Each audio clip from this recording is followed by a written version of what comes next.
Zdravím.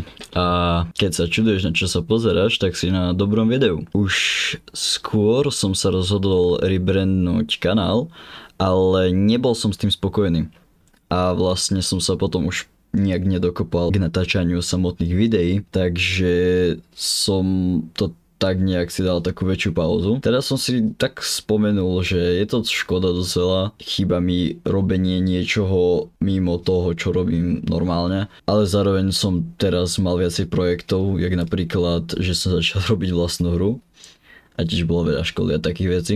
Každopádne, prečo už nie som šaman a prečo som varot?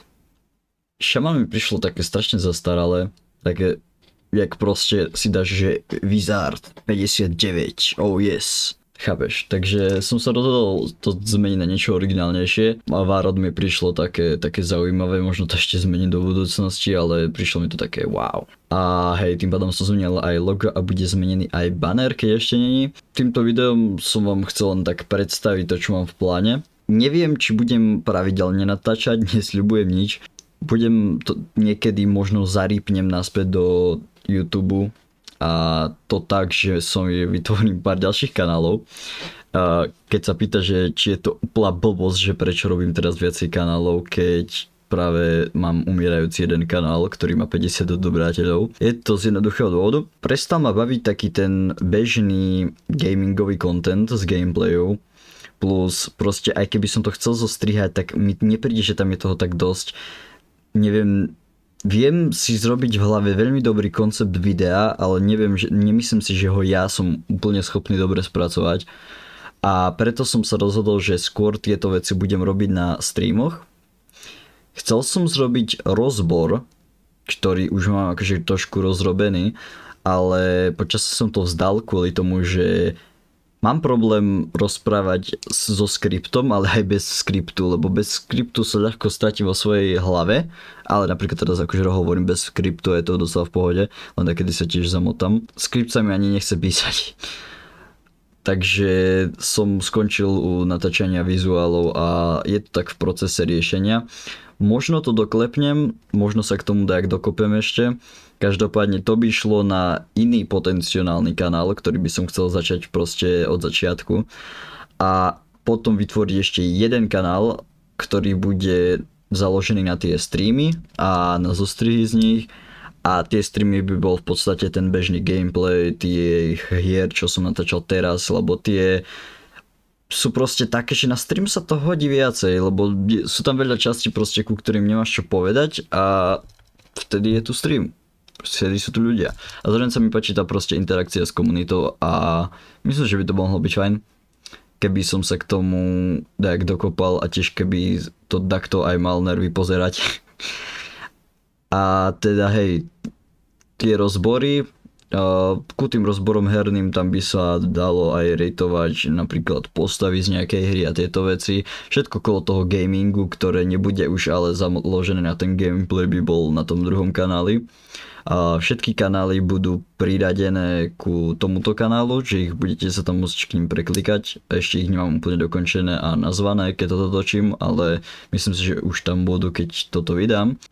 Rozmýšľal som nad tretím kanálom, novým, a ten kanál by bol založený na creepypastách, lebo creepypasty samotné ja rád počúvam, ale mám strašne veľa nápadov, čo by som vedel vytvoriť za koncepty mimo tých takých monotónnych, také tie reusovanie tých bežných creepypast, ale nech prekladať.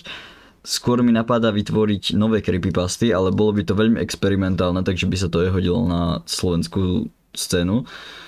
Každopádne, čo mi tak napadlo by bolo, že stories Backrooms, ale trošku inak. Napríklad, že by hlavný charakter vedel o Backrooms, že by to bolo už po niekoľkých mesiacoch po tom, čo sa zistilo o Backrooms verejne a že by ten človek išiel tam úmyselne a taký ten diary style proste, že ten človek prechádza cez Backrooms a možno takto adaptovať, trošku inak, zmeniť ten smer toho pohľadu, napríklad na nejaký side charakter v nejakej hororovej hre a proste spísať to jeho život a jak sa to na konci jeho dotkne najviac a aj preto ten side charakter potom zomrie a proste viac mám takých napadov, hlavne takých, že z hier a takých väčších konceptov, čo už ľudia vymysleli a trošku ich pretvoriť, ale zase je tam problém so scriptingom, takže neviem, jak to urobím. Či to urobím jak toto video, čo idem úplne len tak z hlavy, proste rozprávam, čo mi napadá, alebo fakt to budem skriptovať, čož bude komplikované. Čo sa bude deť s týmto kanálom, keď sa pýtaš? Nevymažem ho a budem stále na ňom aktívny, až na to, že veľmi ojedinele.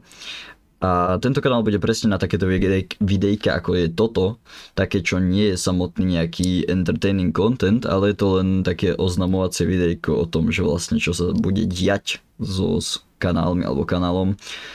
A tiež potom možno neskôr by sa z toho dali robiť nejaké iné veci, nejaké vlogy a tieto srandy, proste niečo viacej také personálne, než také zamerané na ten streaming alebo ten gaming a tie rozbory a tie creepypasty, chápete? A to je asi zatiaľ všetko, čo som chcel povedať. Takže hej, budem tu robiť trošku zmeny. Uvidíme, koľko videí a kontentu reálne sa mi podarí natočiť a vytvoriť a zostrihať a spracovať, či sa to vôbec uchytí, ale hej, chcem tomu dať ešte šancu. Takže ďakujem za pozeranie tohto videa a zatiaľ. Cus.